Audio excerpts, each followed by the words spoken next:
GST ஒரே நாடு ஒரே வரின்னு சொல்லி வாக்குறுதியோட கடந்த 8 ஆண்டுகளுக்கு முன்னாடி நாடு முழுக்கவே அறிமுகமாகியிருந்த ஒரு வரி திட்டம். ஆனா இன்னைக்கு அது வளர்ச்சிக்கான கருவியா இருந்திருக்கா இல்ல வியாபாரிகளுக்கான சுமையா மாறி இருக்கா அப்படின்ற மாதிரியான ஒரு கடுமையான விவாதங்கள் இப்ப எழுந்துட்டு இருக்கக்கூடிய சூழலா இருக்கு. இது பத்தி தான் காங்கிரஸ் தலைவரான ராகுல் காந்தி அவர்கள் ஜிஎஸ்டி காரணமா 18 லட்சம் நிறுவனங்கள் மூடப்பட்டிருக்கு அப்படின்ற ஒரு கடுமையான குற்றச்சாட்டையும் இப்ப முன் வச்சிருக்கிறாரு. எம்எஸ்எம்இகள் நாட்டுடைய சிறு தொழில்கள் அதோட சாதாரண வணிகர்கள் இப்படி இருக்கக்கூடியவங்க ஜிஎஸ்டியோடைய காரணமா மிகப்பெரிய நட்டத்துல சிக்கி இருக்கிறாங்க அப்படின்ற ஒரு நிலை இப்போ உருவாகி இருக்கு. ஜிஎஸ்டியுடைய இன்றைய நிலை எப்படி இருக்கு, சாதாரண மக்கள் மேல அதோடைய தாக்கம் எந்த அளவுக்கு இருந்துட்டு இருக்கு அப்படின்றதும் இது போல பல கேள்விகளுக்கான பதில்கள் இருக்கக்கூடிய கருத்தோடைய பின்னணியை தான் இன்னைக்கு இந்த வீடியோல நம்ம பார்க்க போறோம்.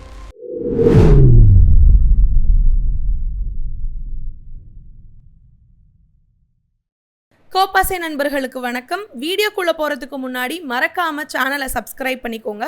இதை பத்தி உங்களுடைய கருத்துக்களை மறக்காம கமெண்ட் செக்ஷன்ல பதிவிட்டுருங்க.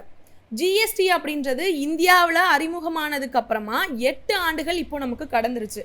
2017 ஆண்டு ஜூலை 1ஆம் தேதி அன்னைக்கு தொடங்கியிருந்த இந்த ஜிஎஸ்டி திட்டம் ஒட்டுமொத்த நாட்டுடைய வரி அமைப்பு ஒருங்கிணைப்பதற்காகவும் வரி எளிமைப்படுத்துறதுக்காகவும் தான் இந்த விஷயமானது அறிமுகப்படுத்தப்பட்டுச்சு. ஆனால் இன்னைக்கு அதோடைய விளைவு அப்படின்றத பற்றி ஒரு சில கடுமையான விவாதங்கள் எழுந்துட்டு இருக்கு. குறிப்பாக சொல்லணும் அப்படின்னா இதனால நாட்டில் இருக்கக்கூடிய சிறு அல்லது நடுத்தர வியாபாரிகள், அதாவது எம்எஸ்எம்இ நிறுவனங்கள், இது மாதிரியான சாதாரண வர்த்தகங்கள் பெரிய அளவுக்கு பாதிக்கப்பட்டிருக்கிறாங்க அப்படின்ற ஒரு கடுமையான விமர்சனமும் இப்போ எழுந்துட்டு இருக்கு. இந்த நிலையில தான் காங்கிரஸ் கட்சியுடைய மூத்த தலைவராக இருக்கவரும் மக்களவையில் எதிர்கட்சி தலைவருமா இருக்கக்கூடிய ராகுல் காந்தி அவர்கள் ஜிஎஸ்டி நடைமுறையுடைய விளைவுகள் பற்றி கடுமையான ஒரு குற்றச்சாட்டை முன் வச்சு சாடி இருக்கிறாரு. தன்னுடைய சமூக வலைத்தள பக்கத்தில் வெளியிட்டிருக்கக்கூடிய ஒரு பதிவும் சரி, ஊடகங்களுக்கு கொடுத்திருக்கக்கூடிய கருத்துக்களும் இதை பற்றின சில முக்கியமான குற்றச்சாட்டுகளை கூறுறதாகவும் இருக்கு. இப்போ இதில் ராகுல் காந்தி அவர்கள் கூறியிருக்கக்கூடிய கருத்தின்படி பார்த்தோம் அப்படின்னா கடந்த 8 ஆண்டுகளில் மட்டுமே 18 லட்சத்துக்கும் அதிகமான நிறுவனங்கள் தங்களுடைய வியாபாரத்தை மூட வேண்டிய நிலைக்கு தள்ளப்பட்டிருக்கிறாங்க அப்படின்றது தான்.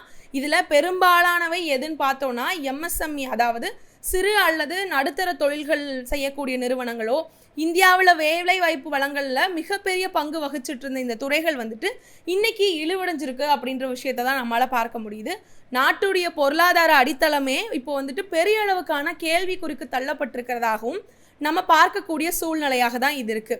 இப்போ நம்ம இந்த வரி விதிப்பு அப்படின்ற விஷயத்தில் ஏற்பட்டிருக்கக்கூடிய குழப்பமான ஒரு நிலை என்ன அப்படின்றத பார்த்தோம்னா, ஜிஎஸ்டி அறிமுகத்தில் நல்லா இல்லைனா எளிமையான ஒரு வரி அப்படின்ற மாதிரியான ஒரு வாக்குறுதி தான் நமக்கு அளிக்கப்பட்டிருந்துச்சு. ஆனால் உண்மையிலேயே இது எப்படி இருக்குது அப்படின்றத நம்ம பார்க்க சூழல் என்னென்னா, நம்ம கண் முன்னாடி தெரிகிற ஒரு மிகப்பெரிய சிக்கலான விஷயம் 5 அடுக்கு வரி அமைப்பாக இங்கே இது இருக்கிறது தான் அப்படின்றது தான்.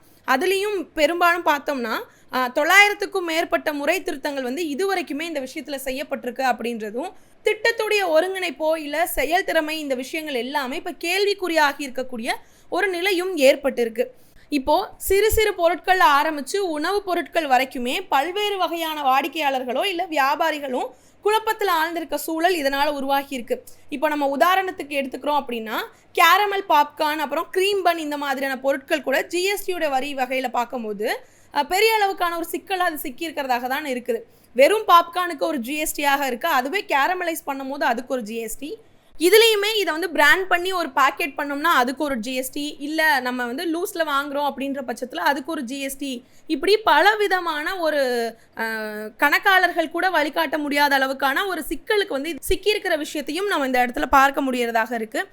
இதே போல் பெருநிறுவனங்களுக்கான சலுகையும் சிறு வியாபாரிகள் இதனால் எப்படி பாதிக்கிறாங்க அப்படின்ற விஷயமும் இந்த இடத்துல நம்ம முன்னிறுத்தி பார்க்க வேண்டிய ஒரு விஷயமாகவும் இருக்குது. ராகுல் காந்தியுடைய இந்த ஒரு விஷயம் தான் ராகுல் காந்தி அவர்களுடைய முக்கியமான குற்றச்சாட்டாகவும் இருக்குது. அதாவது ஜிஎஸ்டி ஒரு பெரிய நிறுவனங்களுக்கு கூடியிருக்கக்கூடிய கூட்டணியான ஒரு கருவியாக தான் பார்க்கப்படுது அப்படின்ற விஷயத்தை அவர் முன்னிறுத்தியிருக்கிறாரு. இப்போது சாதாரண மக்களுக்கோ இல்லை சிறு வியாபாரிகள் அப்படின்றவங்களும் அன்றாட தன்னுடைய வியாபாரத்து மூலியமாக தன்னுடைய தேவைகளை தீர்த்துக்கக்கூடிய இடத்துல இருக்கவங்களுக்கும் இது ஒரு கடுமையான சூழ்நிலையில் சிக்கியிருக்கிற மாதிரியான ஒரு சுச்சுவேஷனாகவும் அமைஞ்சிருக்கு. ஆனால் பெரிய நிறுவனங்கள், அதாவது ஒவ்வொரு ஆண்டுதோறுமே 1 லட்சம் கோடிக்கு மேலே வரி சலுகைகள் அவங்க அனுபவிக்கிறாங்க அப்படின்ற ஒரு விஷயம்தான் இந்த இடத்துல வேதனைக்குள்ளாகிறதாக இருக்கு. இப்போ இந்த ஜிஎஸ்டி அப்படின்ற விஷயம் அதிகமாகிறதுனால பெருநிறுவனங்கள்ல இருக்கக்கூடியவங்களுக்கு பெரிய அளவுக்கான பாதிப்பு ஏற்படுறதே இல்லை. இதுவே சிறு தொழில் செய்யறவங்களுக்கோ இல்ல ஒரு நடுத்தர வியாபாரிகளா இருக்கிறவங்களுக்கோ அன்றாட கூலிக்கு வேலை செய்யறவங்களுக்கோ இவங்க எல்லாரும் தான் அதிக அளவு பாதிக்கப்படுற சூழலாக தான் இந்த ஜிஎஸ்டியும் விதிக்கப்படுது அப்படின்றது மிகவுமே வருத்தத்தக்க ஒரு விஷயமாக தான் இந்த இடத்துல இருக்கு. இப்போ இயற்கையுடைய மீறி ஒரு அநீதி இந்த இடத்துல நடக்குது அப்படின்றதாகவும் நம்மளால பார்க்க முடியாது. ஒரு எக்ஸாம்பிளுக்கு பெட்ரோல் டீசல் மாதிரியான முக்கியமான ஒரு நுகர்வு பொருட்கள் வந்து ஜிஎஸ்டி வரி கட்டமைப்புக்கு வராததும் அப்படின்றதும் விவசாயிகள், போக்குவரத்து தொழிலாளர்கள், அதோட சாதாரண மக்களுக்கு இந்த விஷயமானது வந்து பெரிய நஷ்டத்தை ஏற்படுத்தி இருக்கு. இப்போ இந்த சூழலே நம்மளால கடக்க முடியாத நிலையில் இருக்கிறப்போ இதுக்கு இடையில மாநில அரசுகளை வந்துட்டு மத்திய அரசு மிகவும் அடக்குமுறைக்கு கொண்டு வரது, அவங்களுக்கு இடையில இருக்கக்கூடிய இந்த நிதி விவகாரங்களில் வரக்கூடிய பெரிய பிரச்சனைகள், இதன் மூலமா ஜிஎஸ்டி நிலுவைத் தொகையுமே ஒரு அரசியல் ஆயுதமாக பயன்படுத்துறதாகவும் இப்போ பாஜக இல்லாத மாநிலங்களை இது பெரிய அளவுக்கான ஒரு தண்டனை நடவடிக்கையாகவும் பார்க்க வேண்டிய ஒரு விஷயமாக இருக்கு அப்படின்ற மிகப்பெரிய விமர்சனமும் எழக்கூடிய சூழல் உருவாகிட்டும் இருக்கு. இப்போ இது தொடர்பாக தான் ராகுல் காந்தி அவர்கள் கூறியிருக்கக்கூடிய ஒரு முக்கியமான விஷயம் என்ன அப்படின்னா, ஜிஎஸ்டி அப்படின்ற விஷயம் வந்து யூபிஏ ஆட்சியில் உருவாக்கப்பட்டிருக்கக்கூடிய ஒரு நல்ல திட்டம் தான், நல்ல திட்டமான ஒரு யோசனை தான். ஆனால் அதோட நோக்கம் வந்து இந்தியாவுடைய வரி அமைப்பை ஒருங்கிணைச்சு மக்களுக்கோ இல்லை வணிகர்களுக்கோ பயனளிக்க வேண்டிய மாதிரியான ஒரு சூழ்நிலைக்கு கொண்டு போகிறது அப்படின்றது தான் அதோட உண்மையான நோக்கம். ஆனால் இங்கே மோடி அரசு வந்து அதை செயல்படுத்தி இருக்கிற விதம் அப்படின்றது ஆரம்ப நோக்கமே வந்து முற்றிலுமா சிதைக்கக்கூடிய ஒரு செயலாக தான் பார்க்கப்படுது. இப்போ இது ஒரு குழப்பமான இல்லை மக்களுக்கு சுமையாக்கக்கூடிய அமைப்பாக மாறியது போல தான் இருக்குது இந்த ஜிஎஸ்டி வார்த்தை அப்படின்றது நம்ம கேட்கும் பொழுதே. இதோட இப்போ ஜிஎஸ்டி உண்மையிலேயே மக்களை மையமாக வச்சிருக்கிறதாகவும் இல்லை வணிகர்களுக்கு சாதகமாகவோ மாநில அரசுகளுடைய உரிமைகளை மதிக்கக்கூடிய வகையிலையும் அமைய வேண்டும் அப்படின்றது தான். ஆக இங்க முக்கியமான விஷயம் என்னன்னா, அதுக்கு தேவையான புதிய வகையான சீர்திருத்தங்களை உடனடியாகவே மேற்கொள்ளணும் அப்படின்ற ஒரு விஷயத்தையுமே அவர் வந்து இப்போ வந்து வலியுறுத்தி இருக்கிறாரு அப்படின்றது தான். இப்போ அதுக்கான புதிய தீர்வுகள் என்னவாலாம் இருக்கலாம் அப்படின்னு நம்ம ஒரு சின்ன பாயிண்ட் எடுத்து பார்க்குறோம் அப்படின்னா, ஜிஎஸ்டி வந்து ஒரு முறையான நல்ல நோக்கோட இருக்கணும் அப்படின்றதால சில பரிந்துரைகளும் இப்போ வந்து பரிசீலனிக்கப்பட வேண்டிய அவசியம் இருக்கிறதாக பார்க்கப்படுது. எம்எஸ்எம்இன்னு சொல்லப்படக்கூடிய சிறு நடுத்தர நிறுவனங்களுக்கு சிறந்த சலுகைகள் வழங்கப்பட வேண்டும் அப்படின்றது, அதாவது வரி சலுகை, வசதி பதிவு முறை, இந்த மாதிரியான விஷயங்கள் ஜிஎஸ்டி இணையதளத்தில் வந்துட்டு எளிமையாக பயன்படுத்துறதாகவும் மாற்றப்பட வேண்டிய சூழல் அப்படின்றது தான். அதாவது போர்ட்டல் வந்து ஈஸி ஆக்சசபிளாக இருக்கிறது அப்படின்றது தான். இது வந்து கிராமப்புற வியாபாரிகளுக்கு அதை பயன்படுத்தக்கூடிய ஒரு சூழல் அப்படின்றது முடிகிற ஒரு விஷயமாக இருக்கும் அப்படின்றதுக்காக தான் மாநிலங்களுக்கு கிடைக்க வேண்டி இருக்கக்கூடிய நிலுவைத் தொகைகளை நேரடியாகவோ இல்லை நேரில் வந்து வழங்கக்கூட வேண்டிய ஒரு விஷயத்தை மாற்றலாம், சீர்திருத்தம் செய்யலாம் அப்படின்றதும், பெட்ரோல் டீசல் மாதிரியான முக்கிய பொருட்களுக்கு ஜிஎஸ்டிக்கு கொண்டு வரலாம் அப்படின்றது தான். இதனால் எரிபொருள் விலை வந்து குறையறதுக்கான வாய்ப்புகளும் அதிகமாக இருக்கும் அப்படின்றது. சிறு வியாபாரிகளுக்கு வரி தொடர்பான பயிற்சிகளோ இல்லை தொழில்நுட்ப உதவி வழங்கப்பட வேண்டிய ஒரு திட்டத்தையும் இதில் நம்ம வந்து அறிமுகப்படுத்தலாம், இல்லை சீர்திருத்தம் செய்யலாம் அப்படின்றது தான். இதனால் அவங்களுக்கு இருக்கக்கூடிய சிக்கலில் சிக்காமல் முன்னேறதுக்கான ஒரு வாய்ப்புகள் அவங்களுக்கு அமையும் அப்படின்றதுக்காக இந்த சில தீர்வுகளை நம்மளால் காண முடியும் அப்படின்றது தான் இந்த இடத்துல ஒரு சின்ன கோரிக்கையாகவும் இருக்குது.